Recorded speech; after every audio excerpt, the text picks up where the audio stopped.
இயேசுவில் பிரியமானவர்களே, உங்கள் பக்கத்தில் யாராவது இருக்காங்களான்னு திரும்பி பாருங்கள். ரெண்டு பக்கமும் லெஃப்ட் சைடும் ரைட் சைடும் யாரா இருக்காங்களான்னு பாருங்கள். இருக்காங்களா? யார் இருக்காங்க? யார் இருக்கிறது? யார் சொன்னது? யாரோ இயேசுன்னு சொல்கிறாங்களே.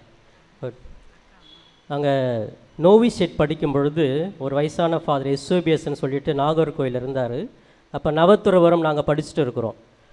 அப்போ அவர் நைட்டு 10 மணி வரைக்கும் சேப்பலில் தனியாக உட்காந்துருப்பார்.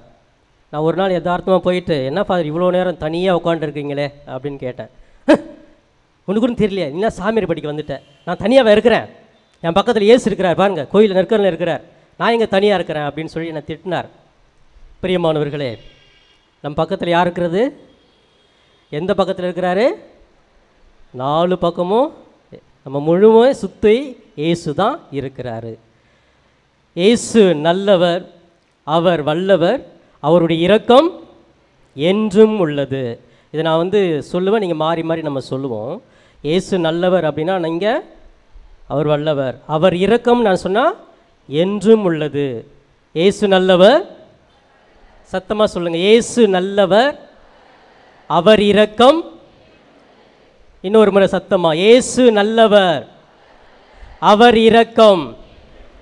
இவ்வளோதான் சத்தம் வரும்னு நினைக்கிறேன். இந்த பக்கம் மட்டும் சொல்லுங்க பார்க்கலாம். இயேசு நல்லவர், அவர் இரக்கம். இந்த பக்கம் பார்ப்போம். இயேசு நல்லவர், அவர் இரக்கம். இவங்க கொஞ்சம் நிறைய சாப்பிட்டு வந்திருக்கிறாங்க, அதனால் சவுண்ட் அதிகமாக இருக்குது. பிரியமானவர்களே, சிறப்பாக இந்த நாளிலே 2 வாசகங்கள் திருப்பாடலை நம்ம தியானித்தோம் அப்படின்னு சொன்னால், எத்தனை பேர் முழுமையாக கேட்டோம் அப்படின்னு எனக்கு தெரியல. அது உண்மையாக கேட்டு இருந்தோம்னா நம்ம பிரசங்கம் வைக்கவே தேவையில்லை. ஏன்னா அதுவே தெளிவாக அழகாகவே சொல்லிட்டாங்க, அதுக்கு ஒரு விளக்கமே தேவையில்லை. ஆனாலும் ஒரு சிலர் நம்ம எல்லாம் பல பிரச்சனைகளோடு வந்திருப்போம் இல்லையா. மார்த்தா பலவற்றை பற்றி கவலைப்பட்டு இருந்தாங்க. அதுபோல் நம்ம மார்த்தாவா நிறைய பேர் பலவற்றை பற்றி கவலைப்படுறதுனால முதல் வாசகம் படிக்கும்போது, நற்செய்தி படிக்கும்போது கவனிக்காமல் இருந்திருப்போம். அதுக்காக தான் மீண்டுமாக இந்த மறையுரை. இயேசு நல்லவர், அவர் இரக்கம். பிரியமானவர்களே, சிறப்பாக இந்த நாளிலே அதிகாரம் ஆட்டி படைக்கவா ஆற்றுப்படுத்தவா? என்ன சொல்லுங்க? அதிகாரம் ஆட்டி படைக்கவா ஆற்றுப்படுத்தவா அப்படிங்கிறது தான் முக்கிய ஒரு கருத்தாக இருக்கிறது. அதிகாரம் எல்லாருக்குமே ஒரு பதவி வேணும் அப்படின்னு தான் நினைப்போம் இல்லையா? குடும்பத்தில் நான் தான் தலைவன், இல்லை நான் தான் சம்பாதிக்கிறேன், நான் தான் தலைவி, வீட்டில் நான் தான் பெரிய பிள்ளை, எனக்கு தான் எல்லா அதிகாரம் இருக்குது. இப்போ எந்த இடத்துக்கு வேலைக்கு போனாலுமே எனக்கு ஒரு பெரிய உயர் பதவி கிடைக்காதா? அந்த அதிகாரத்துக்கு தான் மனம் ஏங்குது இல்லையா? அப்போ இந்த அதிகாரம் வரும் பொழுது நமக்குள்ள இயல்பாக சைக்கலாஜிக்கலாக என்ன நடக்குது? யாருக்காவது அடி படிஞ்சு போகணும்னு நினைப்போமா? அன்பாக நடக்கணும், அரவணைக்கணும், ஆற்றுப்படுத்தணும் என்ன வருமா? வராது.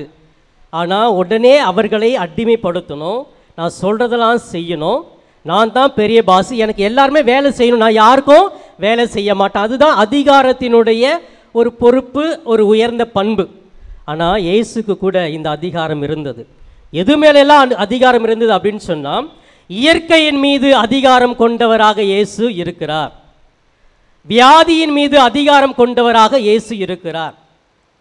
இறப்பின் மீது அதிகாரம் கொண்டவராக இயேசு இருக்கிறார். இப்படி சாத்தான் மீது கூட அதிகாரம் கொண்டவராக இருக்கிறார். இந்த அதிகாரத்தை எல்லாம் வைத்து இயேசு கிறிஸ்து அவருடைய அடிமைத்தனத்தை வெளிப்படுத்தினாரா அல்லது அந்த தலைமைத்துவத்தை வெளிப்படுத்தினாரா அப்படின்னா ஒரு அடிமை போல தான் இருந்தார். அன்பா ஆற்றுப்படுத்த தான் வந்தார். இயேசு நல்லவர், அவர் இரக்கம்.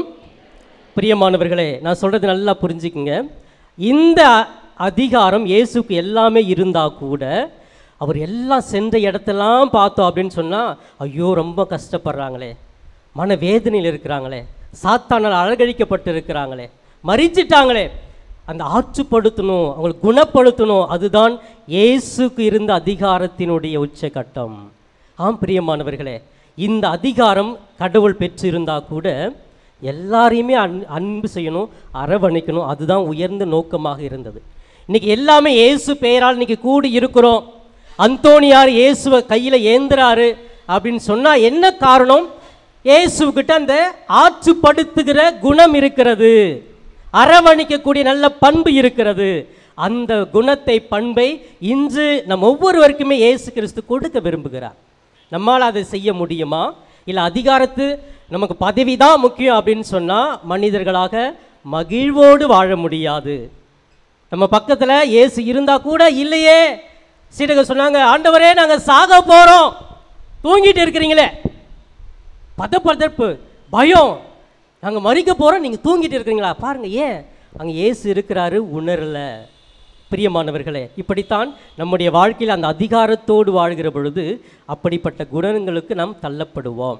முதல் வாசகத்திலே தொடக்க நூல் 19ஆம் அதிகாரத்தில் நம்ம படித்தோம் அப்படின்னு சொன்னால், லோத் ஒரு நம்பிக்கையாளர், கடவுளுடைய பக்தன்.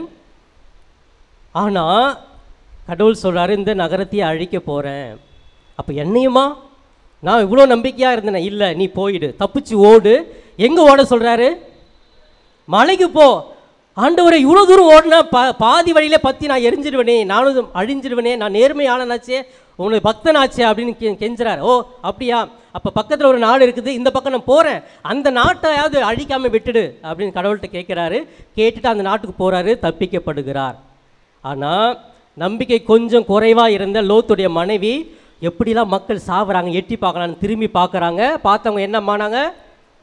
ஒப்பு தூணாக மாறி போனார்கள். பிரியமானவர்களே, இதுதான் நம்பிக்கையோடு இருப்பவர்களுக்கும் நம்பிக்கை இல்லாதவர்களுக்குமான ஒரு செயல்.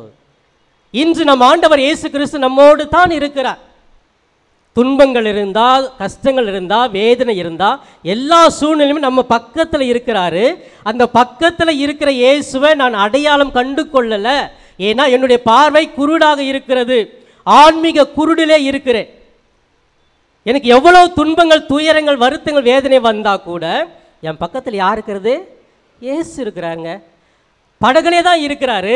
அவ்வளோ பெரிய ஆற்றல் வாய்ந்தவர், சக்தி வாய்ந்தவர், எல்லா இயற்கையுமே தன்னுடைய கட்டுப்பாட்டுக்குள்ளே வைத்திருக்கிற இயேசு தன்னுடைய கூடவே இருக்கிறத சீடர்கள் நினச்சி கூட அவர் எழுப்புறாங்க, பயப்படுறாங்க. நாங்கள் சாக போகிறோம், நீங்கள் கொரட்டை விட்டு தூங்கிட்டு இருக்கிறியா அப்படின்னு இயேசுவை எழுப்புறாங்க.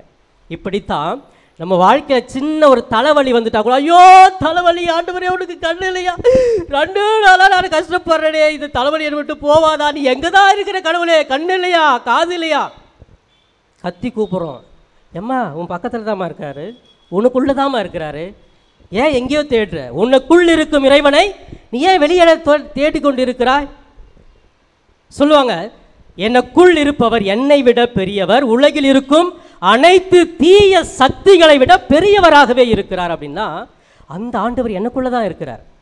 இன்னைக்கு பல்வேறு கண்ணீரோடு வேதனையோடு வந்திருக்கிறோமே, ஒருவேளை இது ஒரு பக்தி முயற்சி, ஆனால் ஒருவேளை நடக்குமா நடக்காதா, ஆண்டவர் இருக்கிறாரா அப்படின்ற ஒரு சந்தேகம் இருந்துச்சுன்னா நடக்குமா நடக்காது.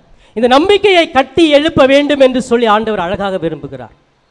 நம்பிக்கையினா நீ வாழ்வு பெறுவாய், நண்பனே நீ பயப்படாதே. கை தட்டுங்க. நம்பிக்கையினா நீ வாழ்வு பெறுவாய், நண்பனே நீ பயப்படாதே. பயம் வேண்டாம், திகில் வேண்டாம், படைத்தவர் உன்னை நடத்தி செல்வா. பயம் வேண்டாம், திகில் வேண்டாம், படைத்தவர் உன்னை நடத்தி செல்வா.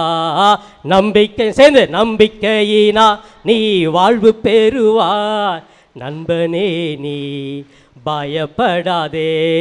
நம்பிக்கையினா நீ வாழ்வு பெறுவாய், நண்பனே நீ பயப்படாதே. இந்த பயம் வாழ்க்கையில் வந்துடுச்சு அப்படின்னு சொன்னால் நம்பிக்கை குறைந்து விடும்.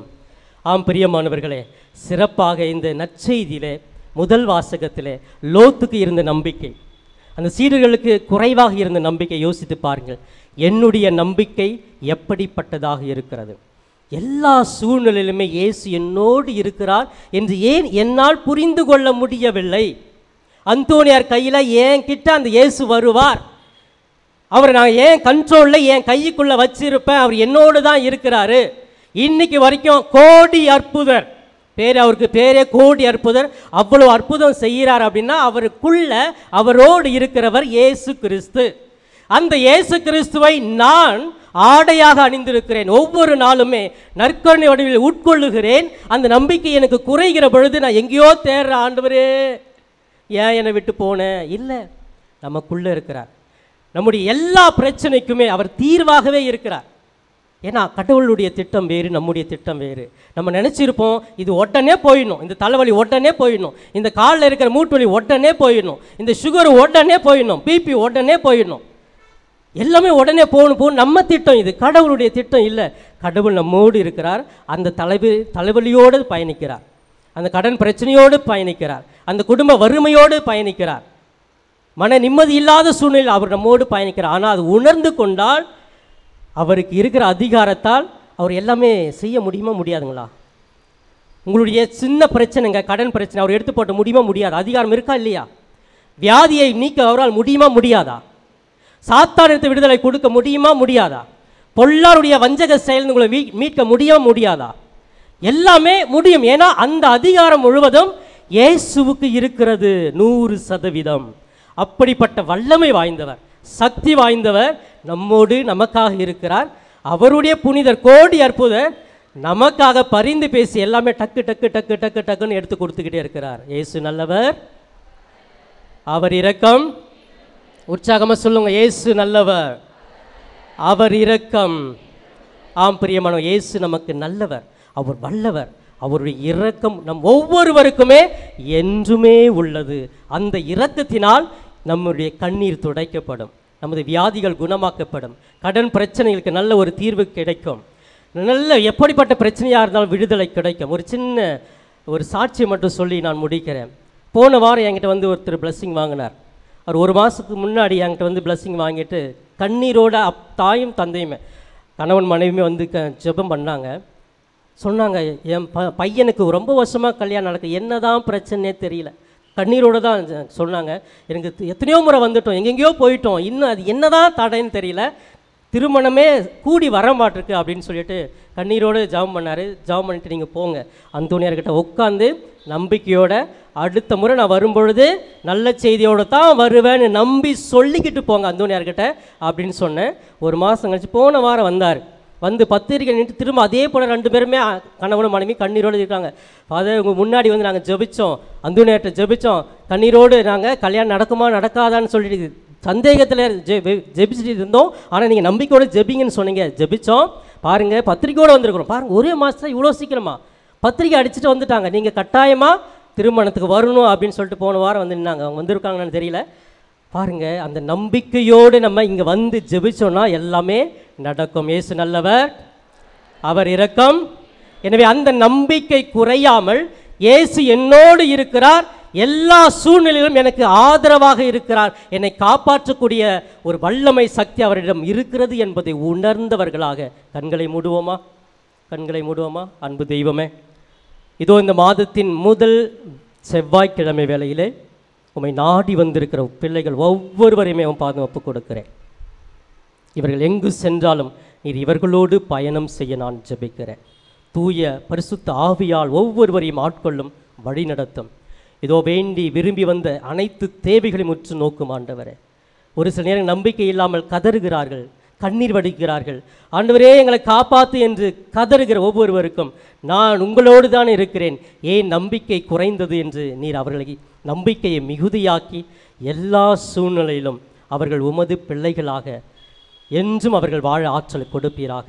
எல்லா பிரச்சனைக்கும் கோடி அற்புதம் தொடர்ந்து பரிந்து பேசட்டும். இவையெல்லாம் எங்கள் ஆண்டவராகிய கிறிஸ்து வழியாக மன்றாடுகிறோம்.